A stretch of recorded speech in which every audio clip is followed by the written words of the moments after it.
Hi YouTube lovers. వెన్న తీయటం చాలా ఈజీ అండి. ఇప్పుడు నేను చెప్పిన ప్రాసెస్‌లో ఫాలో అయితే నేను యూట్యూబ్‌లో చూస్తున్నానండి.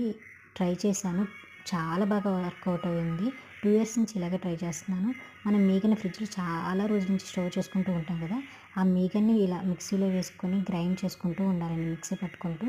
మనం మిక్సీ పట్టేటప్పుడు వెన్న ముద్ద పైకి వచ్చేసి వాటర్ కంటెంట్ అంతా కిందకొచ్చేసిద్ది. అది మనకు అర్థమైపోయిద్ది. అప్పుడే మనం దాన్ని తీయాలి.